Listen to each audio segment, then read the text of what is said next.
그 옆에 있는 거 다 지워버렸네. 간칠하는 다 지워버려. 예. 이거 다 지워 옆에 있는 거. 이 줄이 말라고 써놨어요 이게. 같이 말씀은 창세기 1장 26절에서 28절까지 읽어봅니다. 같이 읽습니다. 시작. 하나님이 이르시되 우리의 형상을 따라 우리의 모양대로 우리가 사람을 만들고 그들로 바다의 물고기와 하늘의 새와 가축과 온 땅과 땅에 기는 모든 것을 다스리게 하자 하시고 하나님이 자기 형상 하나님의 형상대로 사람을 창조하시되 남자와 여자를 창조하시고 하나님이 그들에게 복을 주시며 하나님이 그들에게 이르시되 생육하고 번성하여 땅에 주권하라 땅을 평하라 바다의 물고기와 하늘의 새와 땅에 움직이는 모든 생물을 다스리라 하십니다. 아멘. 29절에 담대를 봅시다. 하나님이 이르시되 내가 온 지면에 심는 모든 채소와 씨 가진 열매 맺는 모든 나무를 너희에게 식물의 먹을거리가 되리라. 아멘. 하나님이 이르시되 우리의 형상을 따라 우리의 모양대로 이렇게 형상과 모양에 대해서 이렇게 계속 생각을 하고 있어요. 형상과 모양. 요거를 첼렘과 데무터. 요거는 이제 데무터란 뜻은요 비슷하다 이런 뜻이에요. 말 자체는 그러니까 이게 원형이고요. 이거는 모형이에요. 이렇게 전 성경이 사실은 예수님을 원형으로 해가지고 모형으로 오는 거죠. 그러니까 이거는 모형으로 만들어가지고 나중에 이 데무터는요 첼렘이 되게 하려고 만드는 거예요. 그런 관계가 있는데 그렇게 단어에 묶이지 마세요. 그냥 형상은 이런 단어에 묶이지 말고 전 성경을 가지고 이걸 풀면 돼요. 그게 무슨 헬라어에서는 이 용법을 어떻게 사용했는지 이렇게 하면은 성경에 있는 뜻을 망치는 꼴밖에 안 된단 말이에요. 그런데 언어에다 구애받지 마세요. 그러면 이 언어를, 이 단어를 왜 하나님이 지금 원래 이거는 하나님의 첼렘으로 그 하나님의 첼렘을 따라서 데무터로 만들었다. 이렇게 말해요. 우리의 형상을 따라 우리의 데무터로. 그러니까 데무터가 뭐냐 그렇게 이제 생각을 하면은 쉽단 말이에요. 그러니까 자, 이 형상이라는 게 골로새서 1장 15절에 가면은 뭐라고 나와요? 찾아보세요. 골로새서 1장 15절. 몇 개를 갖다 놓고 보면은요, 이런 뜻들이 좀 통하더라고요. 성경을 몇 구절 갖다 놓고 자세히 이걸 비교해 보면은 뜻이 통해요. 골로새서 1장 15절. 창세기를 딱 적어놓고 해놓고 골로새서 1장 15절 한번 읽어보세요. 14절부터 읽어볼게요. 13절부터 읽어보세요. 시작. 그가 우리를 흑암의 권세에서 건져내사 그의 사랑의 아들의 나라로 옮겼으니 그 아들 안에서 우리가 속량 곧 죄 사함을 얻었도다. 그는 보이지 아니하시는 하나님의 형상이요 모든 피조물보다 먼저 나신 자니. 자, 여기까지 해놓고 보세요. 여기 보면은 그는 보이지 아니하시는 하나님 형상이죠. 그는 보이지 아니하시는 하나님의 여기입니다. 보이지 아니하시는 하나님을 이야기하는 거예요. 그럼 하나님 보이지 않는다는 거예요. 보이지 아니하시는 하나님의 형상이라는 게 무슨 뜻일 것 같아요? 여기에서 볼 때는 무슨 뜻일 것 같아요? 하나님은 보이지 아니하시는 하나님의 그렇지. 보이는 하나님. 그렇죠. 그러니까 보이지 아니하는 하나님의 형상이라는 말 자체가 상이 있다. 형태가 있고 상이 있다. 이런 뜻이에요. 근데 이거는 우리가 육체를 가진 우리로 봤을 때는 어떤 그 육체적인 어떤 모양을 가졌다. 이런 뜻으로 설치지만 하나님한테는 이것은 보이지 아니하시는 하나님의 보이는 형상이다. 이렇게도 할 수 있고요. 또는 스스로 계신 그 하나님의 규정할 수가 없어요. 이것은 하나님은 스스로 계신 분이기 때문에 어떻게 자기가 존재하고 싶은 모습으로 자기가 존재하는 거예요. 이 말이 스스로 계시다는 거는. 규정이 안 돼요. 규정이 안 된단 말이에요. 규정이 될 수가 없어요.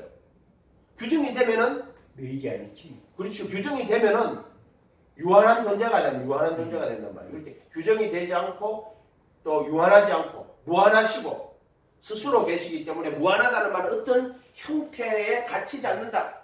어떤 틀 안에 갇히지 않는다 이런 뜻이 돼요. 그러니까 바로 그런 스스로 계신 하나님이 보이지 않으신 하나님이 보이는 또는 어떤 정해진 형태로 우리에게 알 수 있도록 다가오실 때는 항상 그가 누구냐면 이게 하나님의 아들이에요. 지금 보면은 그가 누구냐면 그는 지시대명사를 꾸에 찾아봐야 되죠. 그는 보이지 아니하시는 하나님 형상. 그는 뭐예요? 그 후에 14절에 그 아들 안에서 이렇게 했잖아요. 13절에서도 그의 사랑의 아들에 그렇게 하나님의 아들을 말하는 거예요. 그는 보이지 아니하시는 하나님의 형상. 하나님의 아들이 보이지 아니하시는 하나님의 형상이 하나님의 아들이에요.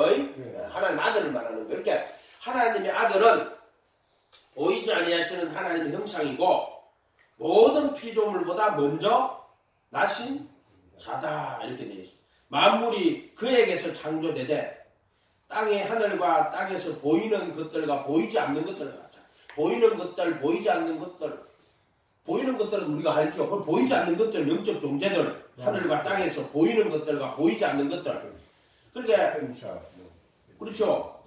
뭐 천사도 되고 또 악한 천사들 타락한 천사들도 되고요. 하여튼 뭐 정사와 근세 어둠의 세상 주관자들과 하늘에 있는 악한 영들에게 갈 때 뭐 하늘과 땅에서 보이는 것들과 보이지 않는 것들과 혹은 왕권들이나 주권들이나 통치자들이나 권세자들이나 만물이 다 그로 말미암아 그를 위하여 창조되었다라고 이렇게 이야기하잖아요.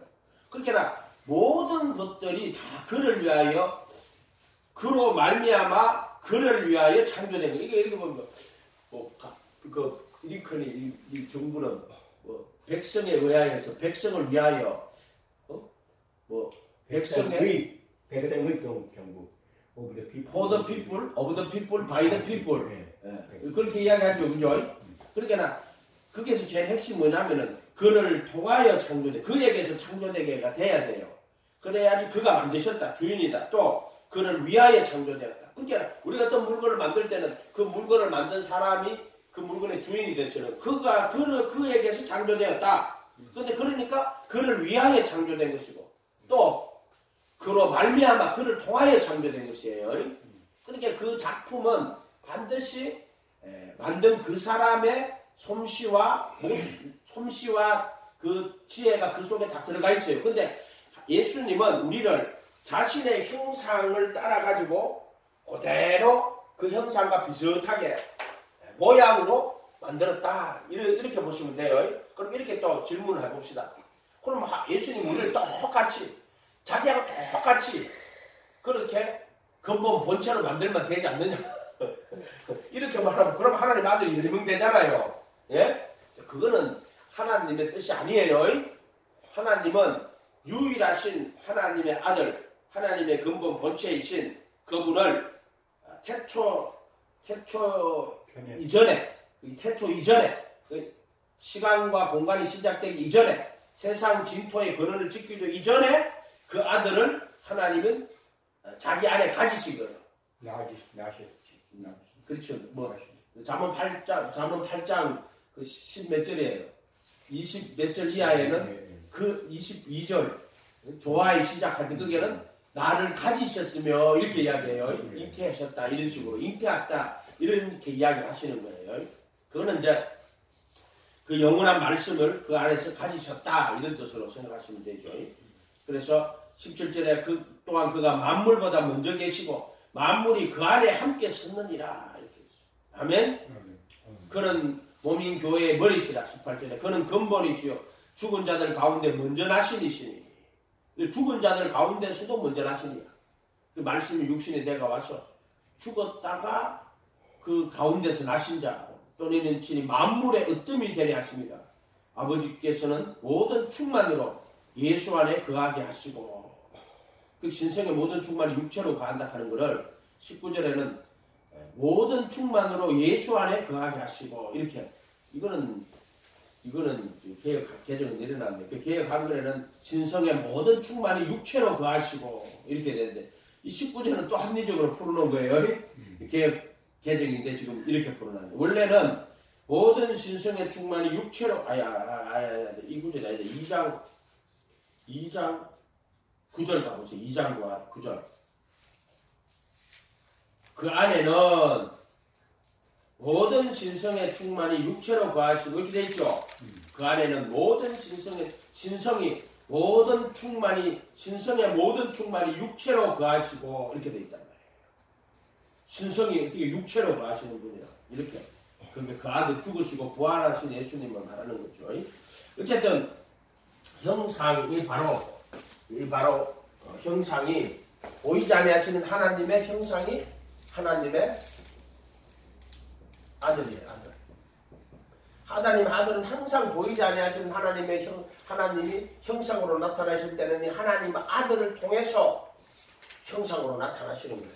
하나님의 아들. 그럼 우리가 하나님의 아들 그리스도라고 그러잖아요.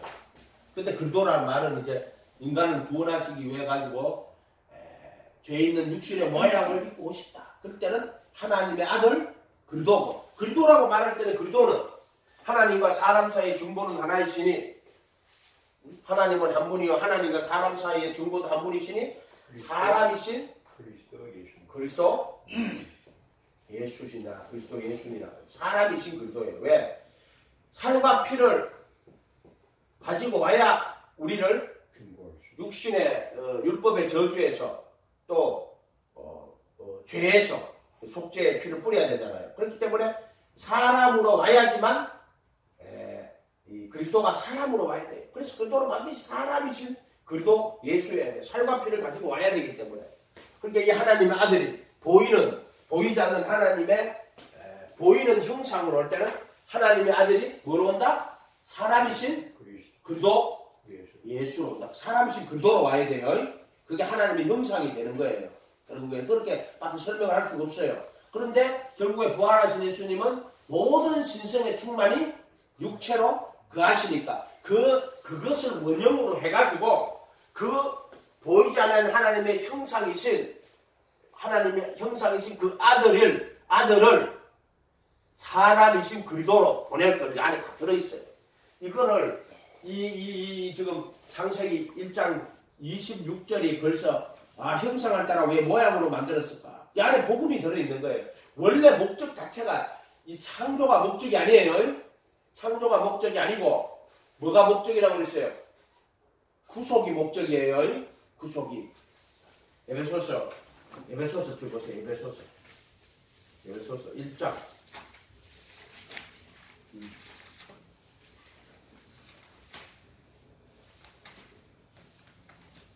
3절 에베소서 1장 3절 찬송하리로다 하나님 곧 우리 주 예수 그리스도의 아버지께서 그리스도 안에서 하늘에 속한 모든 신령한 복을 우리에게 주시되 창세전에 그리스도 안에서 우리를 택하여 그리스도가 나오죠. 바로 하나님의 아들이신 또 그 하나님의 아들이 하나님의 형상으로 이 땅에 오시죠. 하나님의 형상인 그분이 뭐로 오시냐? 죄 있는 육신의 모양으로 오시는 거예요. 원래 보이지 않으신 하나님의 형상이에요. 하나님 아들은. 이해가 됐죠? 그 하나님의 아들, 보이지 않으시는 하나님의 형상인 그분이 죄 있는 육신의 모양으로 오신단 말이에요. 이해가 됐죠? 그거는 왜 그래요? 그것은 그 모양 안에 죄를 담아요. 죄를 담아가지고 그걸 십자가에서 죄와 사망의 권세를 패하고 그 속죄의 피를 뿌려야 되기 때문에 죄 있는 육신의 모양으로 오시는 거예요. 그때 모양이라는 단어를 쓰잖아요. 그것도 죄 있는 육신의 모양인데 그 안에 죄는 없어요. 그러니까 죄 있는 육신의 모양이에요.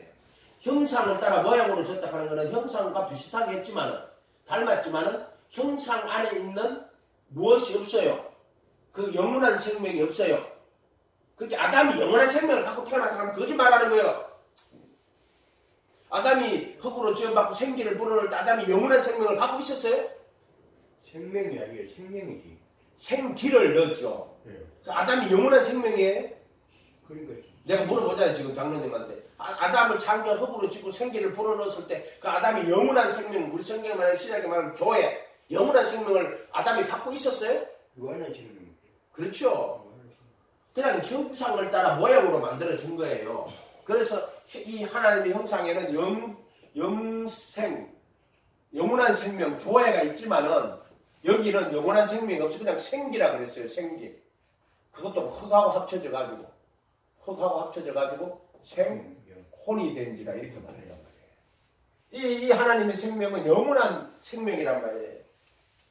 근데 이 영원한 생명은 이 모양 안에는 생기이지, 이 모양 안에는 생기로 있지, 그게 혼이에요.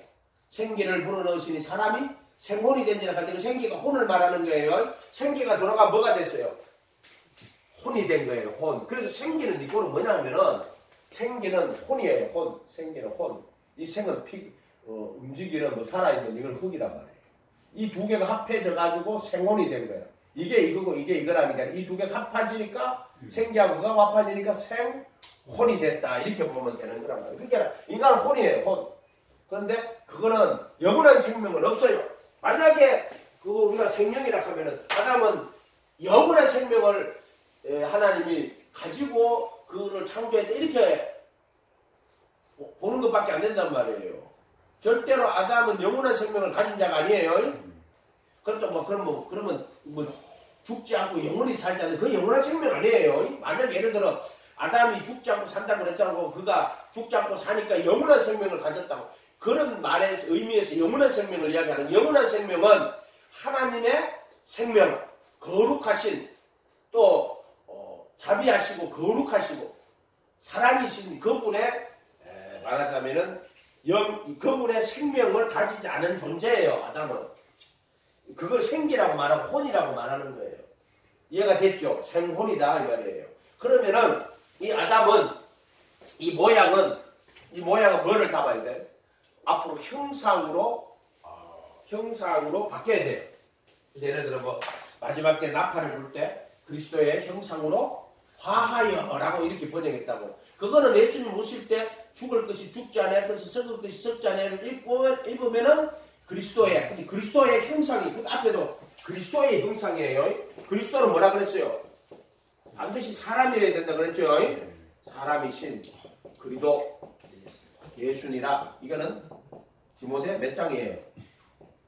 1장? 한번 찾아봐요. 디모데 사람이신 그리도 예수라.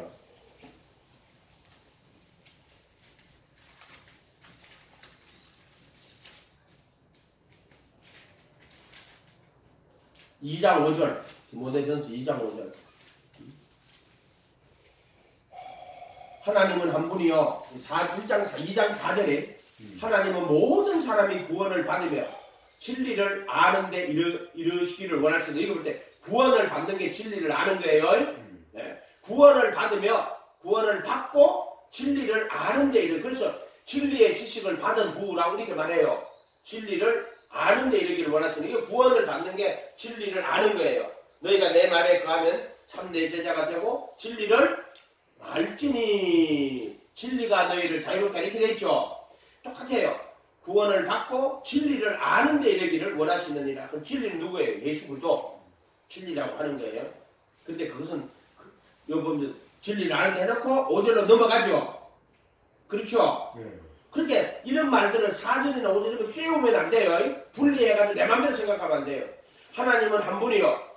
또 하나님과 사람 사이 중보도 한 분이시니 곧 사람이신 그리도 예수라. 그때 그리도의 형상이라고 말할 때는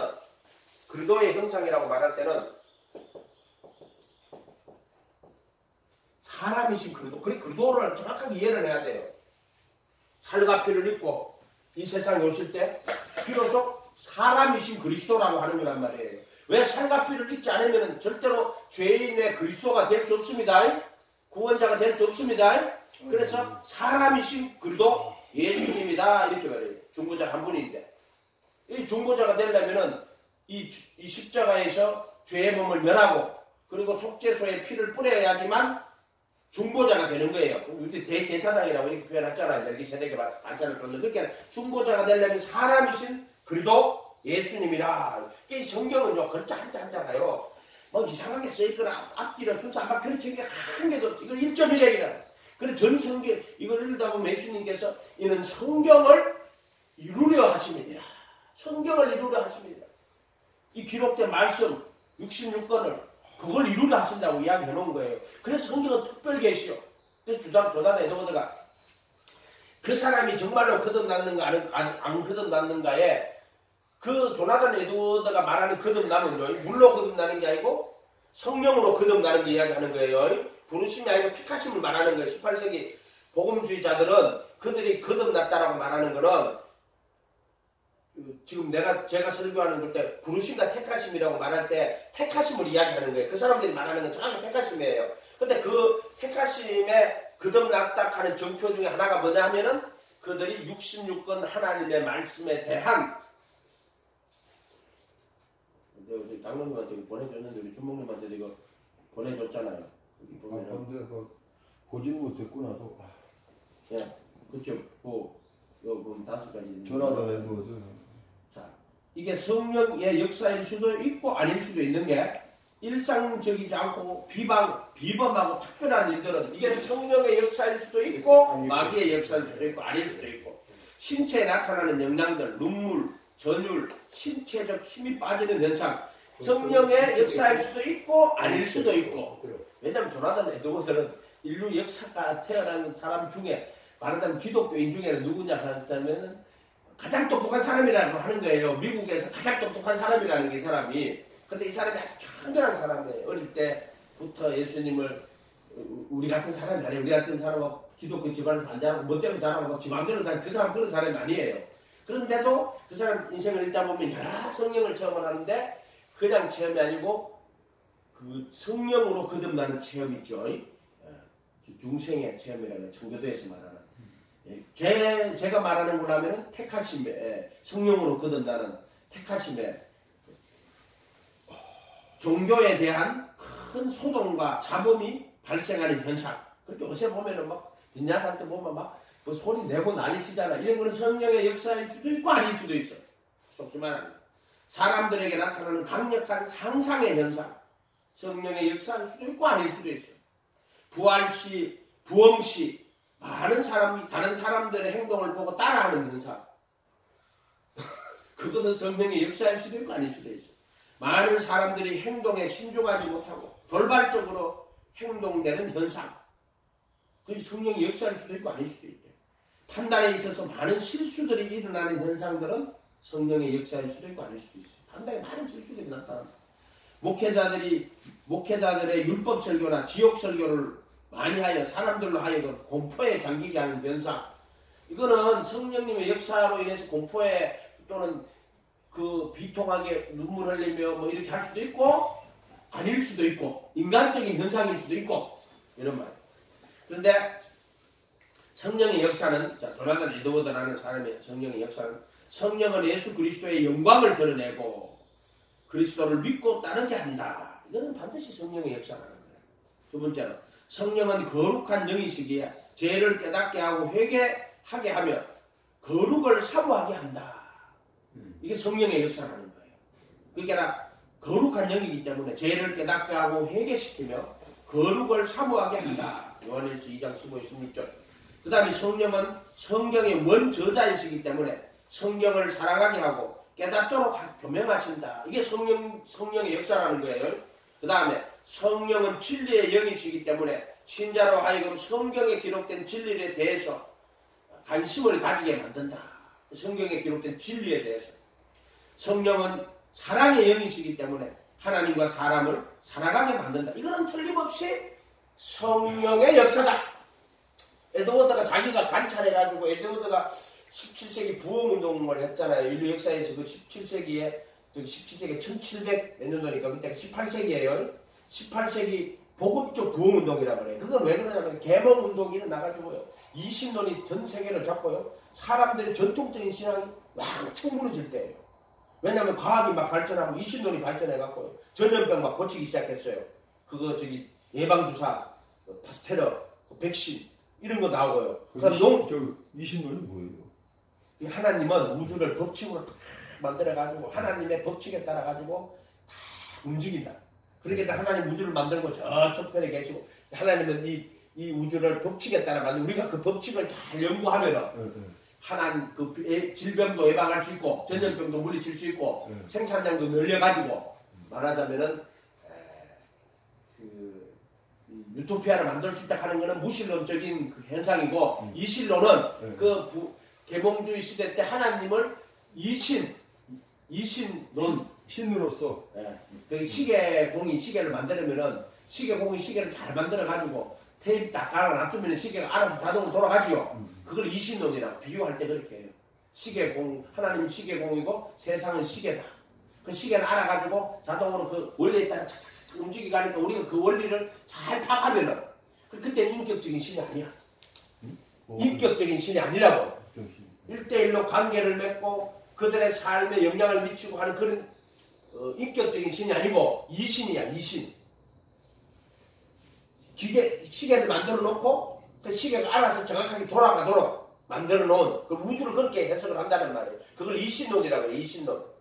이해가 됐어요? 그러니까 법칙을 만들어 놨는데 하나님이 창조하면서 그 세상을 그 다스리는 그 법칙, 운용하는 법칙이 있는데 그 법칙을 깨달아서 그 법칙을 가면 된다. 쫓아서 살면 그 법칙만 따라가면 되고 하나님은 법칙이에요. 구원받는다. 그렇지. 하나님은 자연의 만물의 물리학 같은 물리학의 법칙이고 수학이면 수학의 법칙이고 인생이면 인생의 만약에 그렇게 가정합시다. 그러면 그분이 그런 말 했는지 말 안 했는지 내가 모르겠다. 이 신론에 대해서. 인생에는 법칙이 있다. 복받는 법칙이 있어. 그러면 복받는 대로 하면 복받는 법칙에 따라 복받는 거야. 구원받는 법칙이 있어. 그 구원받는 법칙대로 따라하면 구원받는 거야. 그러니까 하나님은 이렇게 시계공으로 만들어 놓고 이 우주나 만물이나 인생을 다 시계에 비유해버린 거예요.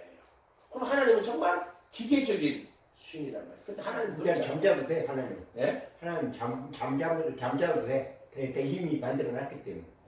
잠자도 된다니까. 이미 이제. 그렇게 이야기하잖아요. 그렇게 만들어 놓고 다른 세계에서 이제 지게만 본다는 얘기죠. 장로님, 그거는 이제 장로님, 자, 그 말은 전부를 포함하는 말은 아니에요. 장로님이 이 말을 듣고, 근데 하나님은 잠자도 돼.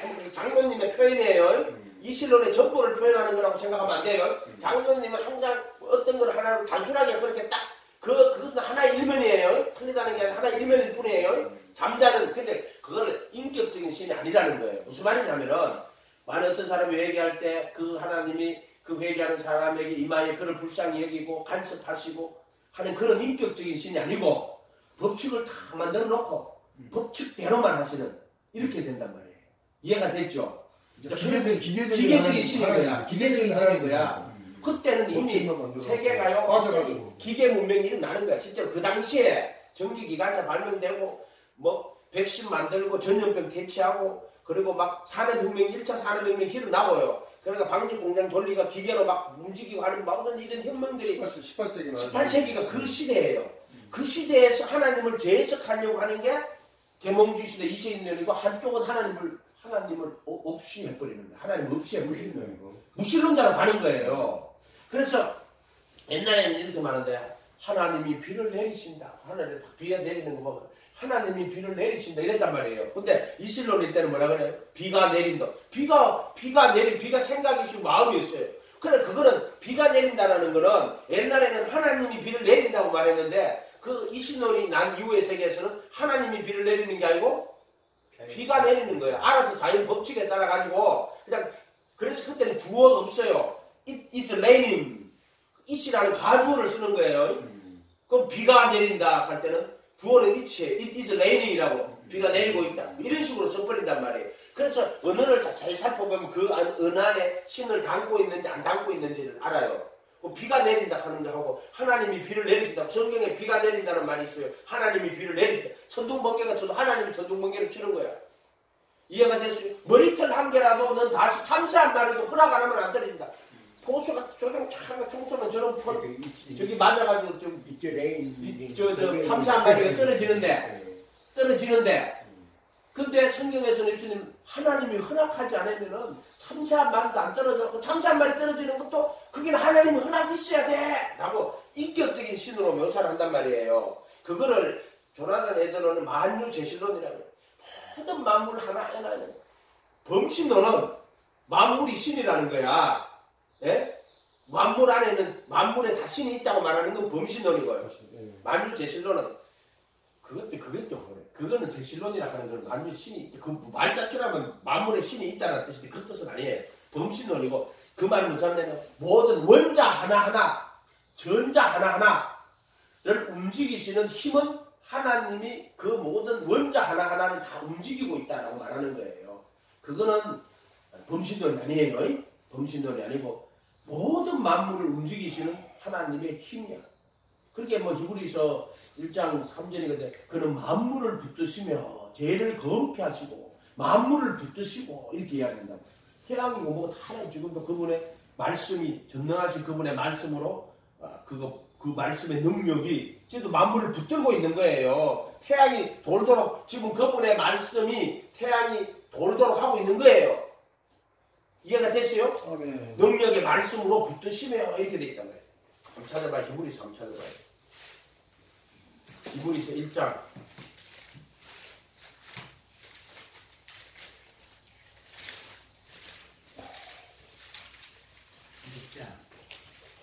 1장 3절 이는 하나님의 영광의 광채요 그 본체의 형상이시라. 이것도 본체의 형상이라고 했죠. 하나님이 본체면은 근데 빌립보서 2장 6절에는 그는 하나님의 근본 본체요 이렇게 했죠. 근데 또 얘는 그 본체의 형상이라고 또 하나님의 영광의 광채 하나님 빛이라 그랬잖아요.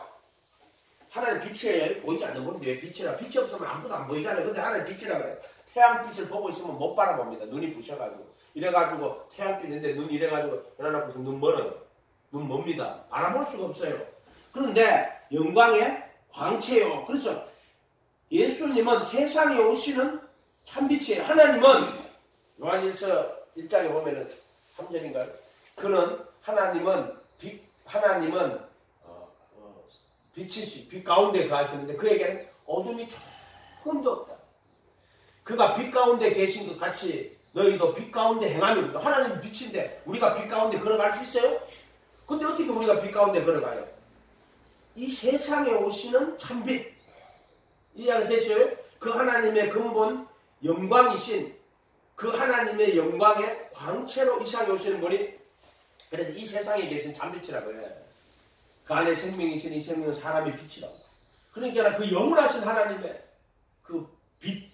그렇게 천국은요 어둠이 하나도 없어요. 밤이 없어요. 바다도 없어요. 바다는 뭐예요? 심판받아 죽는 물이잖아요. 바닷물. 그리고 그거는 바다도 없고 또 태양이 없어요. 거기는 뭐가 있어? 하나님이 저에게 친히 빛이 된다. 그러니까 태양이라 모형이지. 그러니까 거기는 하늘나라에는 바다도 없고 거기는 어둠도 없고 하나님이 태양도 없어. 태양이 없으면 하나님이 그들에게 빛이라고 이야기하는 거예요.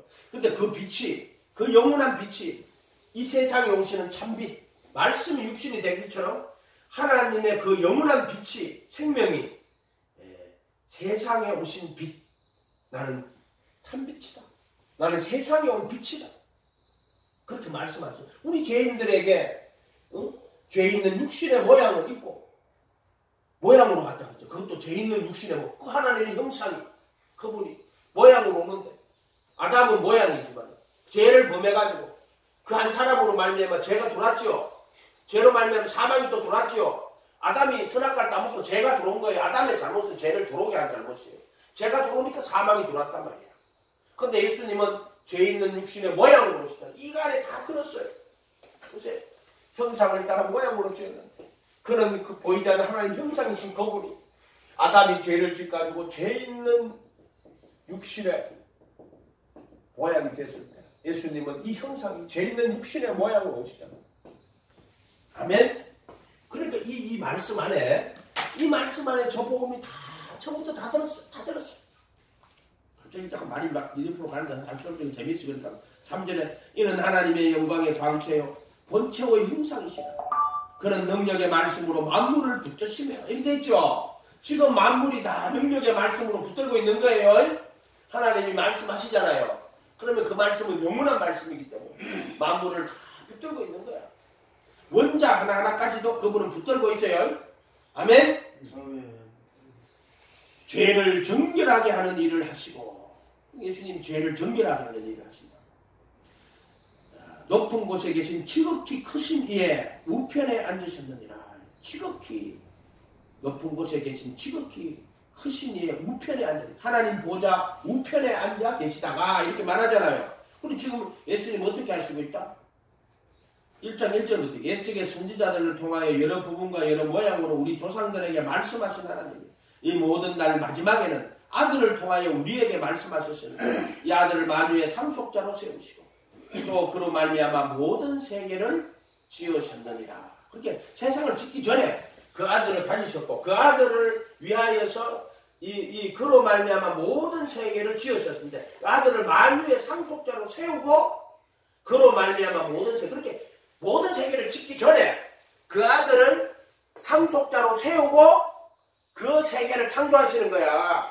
그러니까 창조가 시작이라고 하면 안 돼. 그 아들을 만물의 상속자로 세우시고 그로 말미암아 모든 세계를 지으셨느니라 이렇게 이야기하시잖아요. 그러니까 태초 이전에 이미 태초 이전에 세상 진토의 근원도 있기 이전에 영원 전에 태초의 근본 태초 전에 모든 세계를 그로 말미암아 지으셨느니라. 이는 하나님의 영광의 강체요 그 본체의 형상이시다. 능력의 말씀으로 만물을 붙드시며 죄를 정결하게 하는 일을 하시고 높은 곳에 계신 지극히 크신 이의 우편에 앉으셨느니라. 아멘. 아멘. 아멘. 이 신앙이에요. 우리 믿음이 그리스도를 아는 데까지 전해요. 그래서 영생은 유일하신 참 하나님과 그의 보내신 자 예수 그리스도를 아는 거예요. 아멘. 아멘. 그리스도는 사람이신 그리스도 예수의 아멘. 모든 신성의 충만이 육체로 가시는 아멘. 이거를 조금 더 알면 돼요. 자, 그래서 다시 우리 창세기 1장으로 돌아가요. 하나님이 이르시되 우리의 형상을 따라 우리의 모양대로 우리가 사람을 만들고 셀렘을 따라 대무트로 만들고 이 대무트는 반드시 그 형상으로 자라도록 그렇게 계획된 거예요. 근데 중간에 이제 죄가 돌아버렸죠. 그럼 뭐 죄가 우연히 돌았겠어요? 아니에요. 그것도 우연은 없어요. 다 하나님의 뜻과 계획 안에서, 섭리 안에서 그 죄들이 들어오고 그 죄로 말미암아 심히 죄가 죄되게 하시고 또 그 죄와 사망의 권세를 패하고 그래서 그 영원한 생명으로 가는 나는 통로라고 봐요. 나는 그렇게 봅니다. 네. 나는 그렇게 봐요. 자, 그래서 형상을 따라 모양대로 우리가 사람을 만들고 우리의 모양이지 우리의 형상이 아니란 말이에요. 형상을 따라 우리의 모양대로 만들었어요. 근데 짐승은 하나님의 형상이 있어요? 없어요? 없어요. 하나님의 모양이 없어요. 이해가 됐어요? 우리의 형상이나 우리의 모양이 없어요. 우리의 형상을 따라 우리의 모양이라고 했잖아요. 형상과 모양의 차이는 생기나 생명이나 그 차이라고 성경에 그대로 나와 있어요. 그 뒤에 보면은 생기를 불어넣으시니 사람이 생혼이 된지라 할 때 생기, 생혼은 모양이에요. 2장 7절에 가세요. 여호와 하나님이 흙으로 땅의 흙으로 사람을 지으시고 생기를 그 코에 불어넣으시니 사람이 생혼이 된지라. 원래 생혼이에요. 이거는 완전히 생명이라고 번역한 자들은 정말로 이 자들은 성경을 가감하는 자들이에요. 이거 단어는 너무나 확실히 모든 이거는 이견이 없어. 생혼이라 하는 거는 모든 성경에 다 생혼으로 되어 있어요. 모든 성경이 생혼으로 되어 있다고요. 성경보다 지가 더 잘난 인간들은 그냥 성령이라고 그래도 돼. 생혼으로 되어 있어요. 자, 그럼 이 생혼이 모양이에요. 보세요. 형상을 따라 모양으로 했죠. 그러니까 생혼이 모양이에요. 이해가 됐어요? 네. 그리고 그래서 흙으로 지으시고 생기를 불어넣으시니 생혼이다. 이게 우리의 모양대로 만든 거예요. 이게 나온 거예요. 이게 생기, 생혼 똑같은 말이에요. 그게 모양이란 말이에요. 아멘? 근데 27절에 가면은 그리고 남들어 놓고 나서 26절에 사람을 만들고 그로 바다의 물고기와 하늘의 새와 가축과 본 땅에 기는 모든 것을 다스리게 하는 것은 그들이 하나님의 형상을 따른 그 모양이기 때문에 이것을 다스리게 하는 권리를 주는 거예요.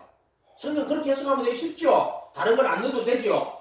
왜냐하면 형상을 따른 모양. 근데 짐승은 각각 자기 형상, 자기 모양을 갖고 있어요. 이해가 됐어요? 짐승은 자기 형상이에요. 그것도 자기 모양이에요. 자기 형상, 자기 모양이에요. 근데도 짐승도 생원이야. 똑같이 인간도 생원인데 네펫이 생물이라는 단어가 네펫이 하야예요. 24절에 생물을 종류대로 할 때 네펫이 하야. 네펫이 하야. 그 다음에 21절에도 큰 바다 20절에 하나님이 이르시되 물들은 생물을 벗은 생물도 네펫이 하야. 자, 돌고래가 봐봐요. 돌고래가 어때요? 생혼이에요. 돌고래 얼마나 똑똑한지 아세요? 그렇지. 우리가 짐승을 자꾸 있잖아요. 짐승이 아무 생각도 없다는데 소통이 안 되니까 생각이 없는 걸로 생각하는 거야. 짐승하고 우리가 소통이 되면은요, 아, 짐승이 우리가 생각하는 것보다 훨씬 혼이라는 걸 알아요. 소통이 되기 시작하면. 근데 우리가 소통이 안 되기 때문에 짐승을 혼으로 못 보는 거예요. 이해가 되죠? 짐승이 생각보다 엄청나게 똑똑해요. 말도 다 알아들어요. 다 알아듣고요. 지금 텔레비전에 보면은 전재견 해리 또 호야 많이 나와요. 개 보고 누가 고양이 한 마리 있고 다른 개 있고 개 있어요. 얘 보고 누가 착한 애니 하면은요. 아이고 그러면요. 누가 나쁜 애니 하면 걔가 보고는 저쪽 옆에 개 있잖아요. 걔가 가리켜요. 다 알아들어요. 참 웃긴다니까 그거요. 그거는 왜 그래요? 그거는 주인하고 이 소통을 통해 가지고요. 그걸 다 교제를 하니까 그걸 배운 거야. 교제를 하니까 그 주인을 닮은 거예요. 소통을 통해 갖고 그 주인을 닮는 거예요. 닮는 거. 그렇기 때문에 우리가 저런데 개가 뭘 그런 걸 할 수?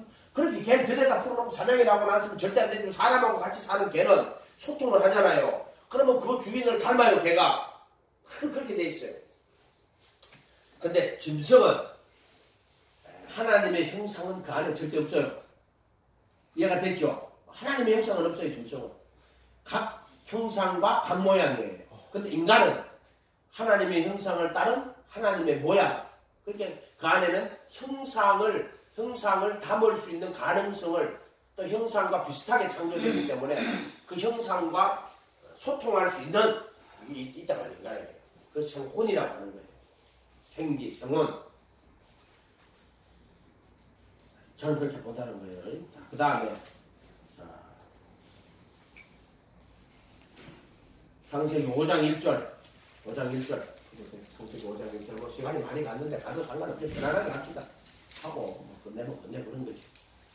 이것은 아담의 계보를 적은 책이니라. 하나님이 사람을 창조하실 때 하나님의 그 계획한 거는 뭐라고 돼 있어요? 모양으로 돼 있어요. 예. 하나님의 모양으로 지으시되 때부터로 지었다는 거예요. 남자와 여자를 창조하셨고 그들이 창조되는 날에 하나님이 그들에게 복을 주시며 그들의 이름을 사람이 낼 것. 요거는 창세기 1장 26절하고 똑같죠? 근데 보세요. 아담이 130대 자기의 모양, 곧 자기의 형상이라고. 그러니까 자기 형상, 자기 모양으로 아들을 낳았다. 이때는 죄가 돌았다는 거예요. 이해가 됐죠? 죄가 돌아가지고 이 인간은 하나님의 형상을 따른 모양이 아니라 죄가 돌아버린 그래서 자기의 형상, 자기의 모양이 됐다는 거예요. 여기는. 그래서 여기서 자기의 모양, 곧 자기의 형상이라고 해놨죠. 이제 형상과 모양이라 하는 거는 그 의미를 알겠죠. 그게 이때는 자기 형상, 자기 모양으로 만드는 거야. 이해가 됐어요? 그러니까 형상과 모양이랑 똑같은 말인데 하나님의 형상이 그때는 우리가 모양이라 할 때 그 형상을 따라가지고 비슷하게 만들었대. 동물 각자의 형상을 따른 각자의 모양이 있는 거예요. 이해가 됐죠? 그렇게 보면 돼요. 아들을 낳아 이름을 셋이라 하였고 셋을 낳은 후 800년을 줄. 여기는 벌써 아담이 자기 형상으로 낳았다고 되어 있잖아요. 그렇게 하나님의 형상이 어떻게 됐어요? 사라졌잖아요. 그렇게 예수님 죄 있는 육신의 모양으로 오잖아요. 죄 있는 육신의 모양으로. 이게 자기 인간이 죄인의 형상, 죄인의 모양이 됐다는 거야. 죄인의 형상. 그 안에 뭐가 들어갔어요? 영원한 생명, 생기가 영원한 생명이 들어간 게 아니고 뭐가 들어갔다? 파세마 에피티미아가 들어갔단 말이에요. 정과 욕심이 들어갔단 말이에요. 이해가 됐죠? 네, 정과 욕심이 들어갔단 말이에요. 그게. 그래서 이것은 아담이 자기 형상, 자기 모양으로 그 아들을 낳은 거예요. 그리고 셋이라 했단 말이에요. 그래도 이 계통들은 아담이 하나님이 아담에게 가죽 옷을 지어 입혔잖아요. 지가 옷을 무화과로 옷을 입었지만은 가린다고 하나님이 가죽 옷을 지어 입혔다. 그래서 하나님이 지어 입힌 가죽 옷이에요. 자, 이 계통은 아담을 따라 가지고 가죽 옷을 지어 입히는 계통으로 내려간 계통이에요. 근데요, 창세기 4장에 가면은 누가 나와요? 가인이 아벨을 죽이는 거 나오죠. 자, 이 계통은요, 4장 6절에 가보세요. 여호와께서 가인에게 이르시되 내가 분하이 하면 어찌미뇨. 자, 6장 4절에 아벨은 양의 첫 새끼와 기름으로 드렸더니 여호와께서 아벨과 그의 제물을 받으셨으나 가인과 그 제물을 받지 아니하신지라. 가인이 몹시. 그러니까 이거를 물질적으로 생각, 하나님의 양은 받고 땅의 소산은 안 받는다. 이렇게 해석을 하면 안 돼요. 그럼 껍데기로 보는 거예요. 그런데 왜 그러면 양의 첫 새끼와 그 기름으로 했을 때 이 말은 예수님을 상징하는 거예요. 이해가 됐죠? 이렇게 봐야지. 하나님은 양은 받고 땅의 농사는 안 받는다. 이렇게 해석을 하면은 하나님이 편벽한 분이 되는 거야. 하나님은 그럼 가인이 농사 짓는다는데 그럼 농사 짓는 걸 하나도 안 받고 그냥 양은 첫 새끼에 기름을 드렸으니까 하나님 양은 받았다고. 이거를 계속하면은 아주 껍데기로 하는 거예요. 양과 그 새끼는 뭐냐 하면은 하나님이 정하신 대로, 하나님이 정한 대로 양의 첫 새끼와 그것도 첫 새끼예요. 이 첫 새끼가 누구예요? 예수. 그렇지. 그분의 기름으로 드렸더라. 이렇게 이야기했어요. 그런데 가인은 땅의 소산으로 드렸더라. 이렇게 했어요. 그게 이것은 이제 안에 복음을 담아 놓은 거예요.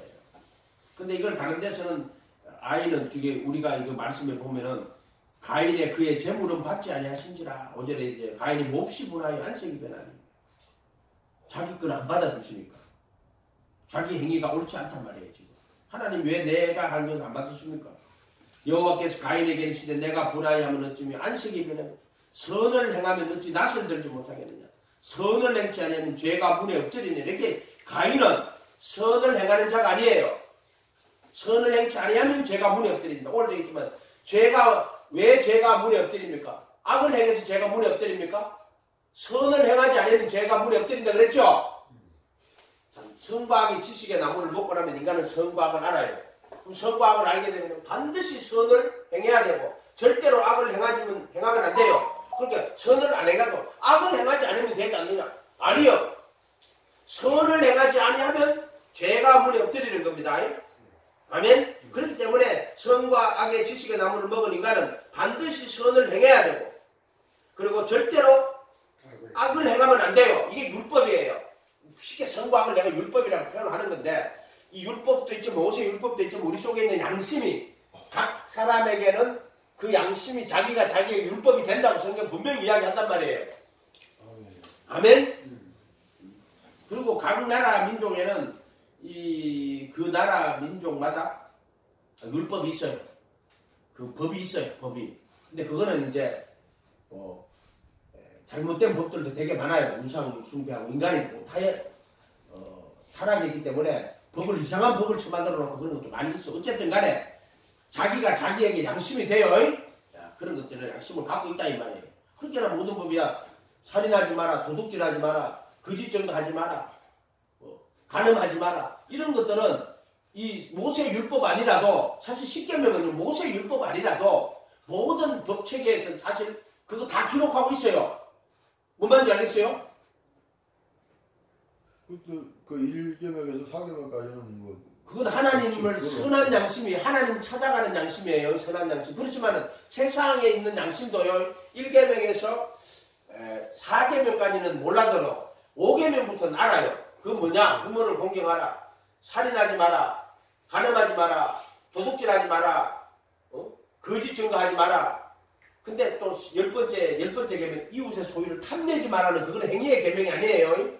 탐내지 말라는 마음의 계명이에요. 탐심. 그렇게 10계명도 자세히 뜯어보면 재밌죠. 탐내지 말라고 탐심을 물리치라고 이야기하는 거란 말이에요. 근데 사람은 이 탐심은 보이지 않는 제 스텔스기야 스텔스기. 사람은 있잖아요. 내가 도둑질했나 살인했나 간음했나 이렇게 말하지만은 도둑질하고 살인하고 간음하는 게 그게 전부 뭐다? 탐심이에요. 탐심. 이해가 됐어요? 전부 탐심이란 말이에요. 그게 마귀의 탐심이에요. 이해가 됐어요? 또는 죄의 정욕. 에피티미아. 파세마란 말이에요. 죄의 정욕. 또는 마귀의 탐심이라고 이렇게 죄의 정욕이라고 할 때는 정과 욕심할 때 그 대부터 파세마인데 그럴 때 죄의 정욕이 지체 중에 역사한다 할 때 그 정욕이 파세마예요. 그리고 너희 아비 마귀에게서는 마귀의 욕심할 때는 에피티미아예요. 그걸 정과 욕심으로 육체의 정과 욕심 못 박았다 이렇게 설명할 때는 그 파세마와 에피티미아를 쓴다고 이야기했잖아요. 세상에 있는 모든 것이 육신의 정욕, 안목의 정욕 할 때는 에피티미아예요. 탐심을 이야기하는 거. 그러니까 그 단어들을 자네의 육신 속에 거할 때는 그 정욕, 파세마라고 설명을 하더라고. 어쨌든 간에 우리가 이 언어를 다 할 수는 없어요. 왜냐하면 원 현상이 있고 그걸 언어로 표현하려고 하다 보니까는 이렇게 된 건지 아니면 원 언어가 있기 때문에 우리가 그 생각을 할 수 있는 건지는 어느 것이 먼저인지는 그건 모르겠어요. 근데 하나님의 말씀이 먼저인 건 확실해요. 그 로고스가 먼저인 건 확실해요. 그래서 그 로고스를 통해 갖고 만물이 존재하고 지어진 거야. 그러나 우리의 말은 그 존재하는 것들을 가지고 그 말을 만든 거예요. 인간의 말하고 하나님의 말이 다르잖아요. 그러니까 이제 인간은 이제 아담이 자기 형상, 자기 모양으로 사람을 만들어 버렸단 말이에요. 이때는 형상과 모양을 이해를 하기 위해서 지금 이 말을 하는 겁니다. 형상과 모양을 이해를 하라고요. 아멘. 그래서 우리가 이 창세기 안에 이런 의미들이 분명히 이미 형상과 모양에 대한 이야기가 들어있고요. 이것은 전 성경에서 복음을 이야기하는 거예요. 결국에는 형상을 따라가 모양으로 만들었는데 이 모양이 형상이 되라고 이해가 됐죠? 자, 그러면 로마서 8장 그래. 로마서 8장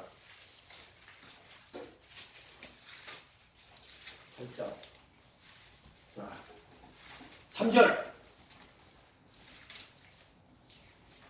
읽어보세요. 로마서 8장 3절 율법이 육신으로 말미암아 옛날에 할 수 있는 그것을 하나님을 하시니 곧 죄로 말미암아 자기 아들 죄 있는 육신의 모양으로 보내요. 자기 아들을 죄 있는 육신의 모양으로 보냈죠. 여기에 아담의 자기 모양, 자기 형상인데 바로 죄가 돌아버린 그 아담의 형상을 따라 그 모양인 자기 아들을 죄 있는 육신의 모양이 누구예요? 아담의 형상을 따라가지고 그 모양으로 오시는데 죄는 없어요. 이해가 됐죠? 아담은 죄 있는 육신의 형상이고 죄 있는 육신의 모양이에요. 이해가 됐죠? 예수님은 죄 있는 육신의 모양으로 왔는데 그 안에 죄는 없어요. 그래서 모양이라고 이야기하는 거예요. 그러니까 우리가 하나님 형상 안에는 영원한 생명이 있는데 그 모양에는 생명이 없다고 그랬죠. 근데 아담의 형상은 죄가 있는 육신이란 말이에요. 죄 있는 육신이 아담의 형상이란 말이에요. 그런데 하나님은 예수님이 육신으로 오실 때 죄 있는 육신의 모양으로 왔다 할 때 여는 죄는 없어요. 이해가 됐죠? 죄 있는 육신의 모양으로 보내요. 육신의 죄를 정하여 육신을 따르지 않고 영을 따라 행하는 우리에게 율법의 요구 이래주게 요래놓고 8장 몇 절로 가시냐면은 29절로 가요. 8장 29절로 읽어보세요. 8장 29절로 읽어보세요. 하나님이 미리 하신 자들로 또한 그 아들의 형상을 본받게 하기 위하여 미리 정하셨으니 이는 그로 많은 상계 중에서 맡아 둘이 되게 하려 하십니다. 아들이 되게 하려 하십니다. 이렇게 돼 있죠. 하나님이 미리 하신 자들을 또한 그 아들의 형상을 본받게 하게 미리 정했다. 그렇게 이 미리 하신 자들은 뭐냐면 이 미리 하신 자가 누구냐 하면은 그 밑에 가면은